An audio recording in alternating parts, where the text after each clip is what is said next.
Assalamualaikum warahmatullahi wabarakatuh. Baiklah, kami dari kelompok 2 akan menjelaskan materi tentang pendekatan saintifik dalam proses pembelajaran kimia.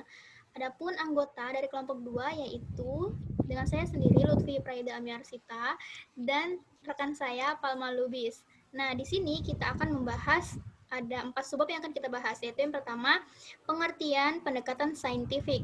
Yang kedua, langkah-langkah pendekatan saintifik. Nah, yang ketiga, keterkaitan langkah-langkah pendekatan saintifik dengan 4C. Yang keempat, pengaplikasian pendekatan saintifik dalam pembelajaran kimia. Nah, baiklah, untuk subbab yang pertama yaitu tentang pengertian pendekatan saintifik dalam pembelajaran yang akan dijelaskan oleh rekan saya, Palma. Kepada Palma, saya persilahkan. Baiklah, yang pertama saya akan menjelaskan yaitu pengertian pendekatan saintifik dalam pembelajaran. Nah, menurut Kamus Besar Bahasa Indonesia atau KBBI, seperti yang dikutip oleh M. Honsan dalam bukunya yang berjudul Pendekatan Saintifik dan Konseptual dalam Pembelajaran Abad ke-21 yang menyatakan bahwa pengertian pendekatan adalah pertama, proses, perbuatan, cara mendekati. Yang kedua yaitu usaha dalam rangka aktivis pengamatan untuk mengadakan hubungan dengan orang yang diteliti, metode-metode untuk mencapai pengertian tentang masalah pengamatan.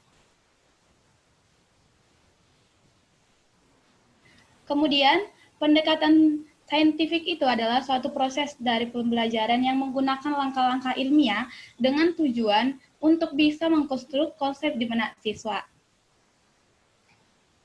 Lanjut. Baiklah, sekarang yaitu langkah-langkah pendekatan saintifik. Nah, dalam komponen-komponen dalam mengajar menggunakan pendekatan saintifik adalah sebagai berikut. Yang pertama adalah mengamati. Nah, dalam mengamati itu bahwa kegiatan pembelajaran yang bisa dilakukan peserta didik dalam langkah ini yaitu seperti membaca, mendengar, menyimak, dan juga melihat. Kemudian yang kedua itu adalah menanya. Menanya itu bisa dikatakan yaitu kegiatan belajar yang bisa dilakukan siswa dalam langkah ini yaitu mengajukan pertanyaan terkait informasi yang belum atau tidak dipahami dari apa yang mereka amati atau pertanyaan dengan tujuan untuk menambah pengetahuan terkait sesuatu yang mereka amati. Yang ketiga yaitu pengumpulan informasi. Nah, pengumpulan informasi ini adalah kegiatan melakukan suatu eksperimen, membaca berbagai sumber selain dari buku yang sudah disediakan dan mewawancarai narasumber. Kemampuan yang ingin dikembangkan pada langkah ini yaitu pengembangan kreativitas dan rasa ingin tahu siswa. Yang keempat adalah mengasosiasi. Nah, dalam mengasosiasi ini, langkahnya ini adalah guru dapat memberikan pengolahan informasi dimulai dari berbagai informasi yang memperdalam dan memperluas informasi hingga informasi yang berhubungan dan saling mendukung atau bahkan informasi yang bertentangan. Hal ini bertujuan untuk bahwa siswa dapat teliti, bisa bersikap jujur, bekerja keras, dan mampu untuk menerapkan suatu prosedur dalam berpikir secara deduktif ataupun induktif. Dan yang terakhir yaitu komunikasi. Nah, di dalam komunikasi ini, bahwa kegiatan pada langkah ini adalah melatih siswa untuk menyampaikan hasil pengamatan yang telah dilakukan. Dan di kesimpulan yang diperoleh, kemampuan yang ingin dikembangkan yaitu siswa diharapkan mampu mengembangkan kemampuannya dalam bersikap jujur, teliti, toleransi, sampai kemampuan berbahasa secara baik dan benar. Berikutnya yaitu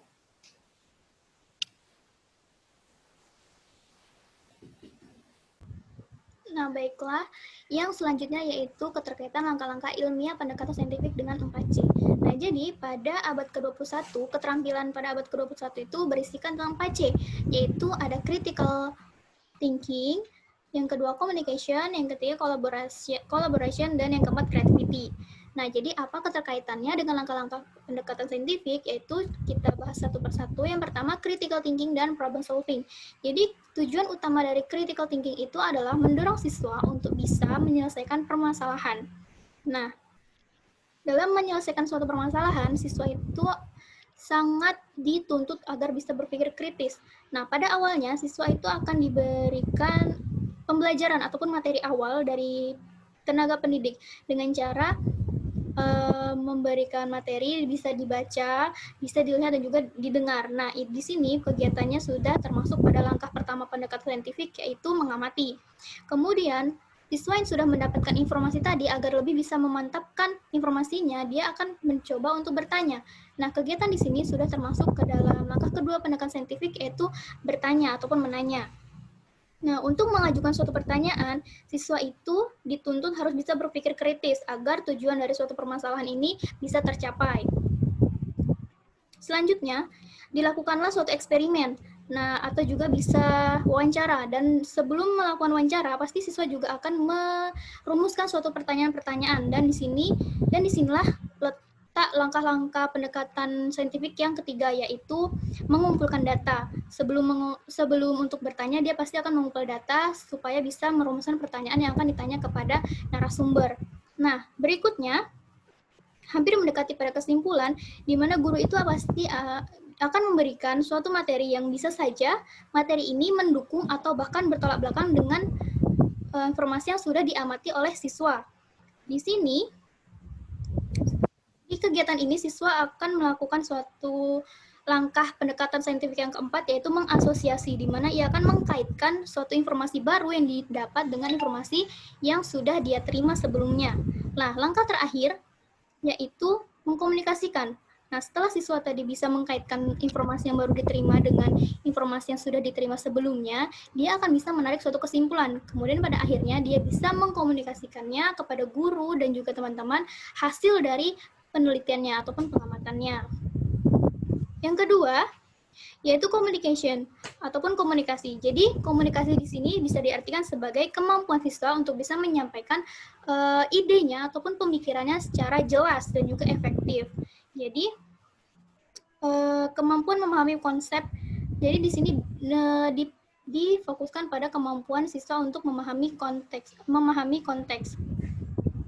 Dalam proses pendekatan saintifik, sudah jelas bahwa langkah-langkah ilmiah tersebut sangat membantu untuk mengembangkan keterampilan berkomunikasi siswa, di mana berkomunikasi ini dibutuhkan saat siswa akan bertanya kepada guru, menyampaikan pertanyaan kepada narasumber, dan juga berkomunikasi dengan rekan-rekan satu tim. Yang ketiga yaitu kolaborasi atau collaboration. Nah, kolaborasi ini merupakan satu kegiatan ataupun pekerjaan yang dilakukan bersama dengan seseorang ataupun lebih dari satu orang untuk mencapai satu tujuan yang sudah disepakati bersama. Nah, keterampilan ini sangat penting dikembangkan dengan harapan supaya siswa dapat bekerja dengan siapapun nantinya di luar pendidikan. Nah, dalam proses pendekatan saintifik ini, suatu kerjasama itu sangat dibutuhkan, di mana biasanya guru akan sering memberikan tugas kelompok pada siswa-siswa. Dan disinilah letak kolaborasi tersebut. Siswa akan bekerja sama agar dia bisa menyelesaikan tugas tersebut. Yang terakhir, creativity. Nah, creativity ini adalah kreativitas. Jadi, kreativitas di sini diartikan sebagai kemampuan berpikir dari siswa di luar aturan ataupun out of the box. Jadi, pendekatan saintifik pada pembelajaran ini sangat memicu perkembangan kreativitas siswa dalam berpikir, di mana siswa itu bisa berpikir terbuka dan dari banyak sisi pandang atau sudut pandang, sehingga siswa bisa semakin terbuka pemikirannya dan semakin banyak kemungkinan untuk bisa menyelesaikan suatu permasalahan. Selanjutnya yaitu pengaplikasian pendekatan saintifik dalam pembelajaran kimia. Nah, baik, di sini saya akan mengambil satu contoh materi kimia, yaitu laju reaksi, di mana untuk langkah pertamanya kita mengamati. Jadi, di sini kegiatannya adalah seorang pendidik bisa memberikan gambar-gambar animasi mengenai luas permukaan. Tujuannya apa? Tujuannya untuk menemukan konsep berdasarkan persepsi dari para siswanya.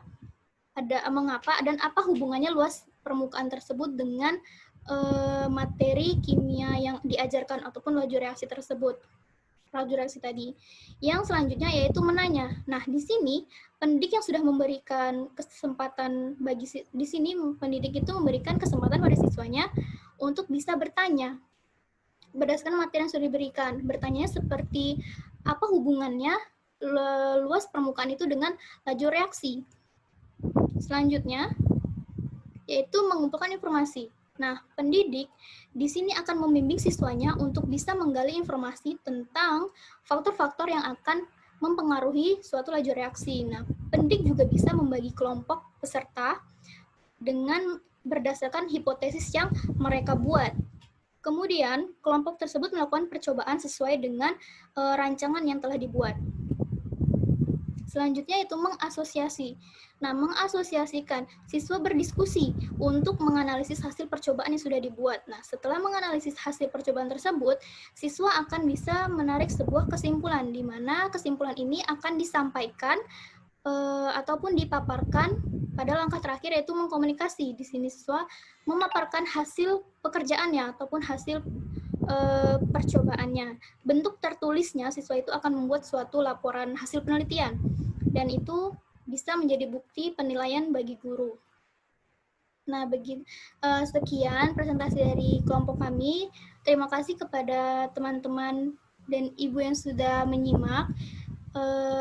Apabila terdapat banyak kekurangan pada presentasi kami mohon maaf yang sebesar-besarnya, dan saya akhiri wabillahi taufiq wal hidayah. Wassalamualaikum warahmatullahi wabarakatuh.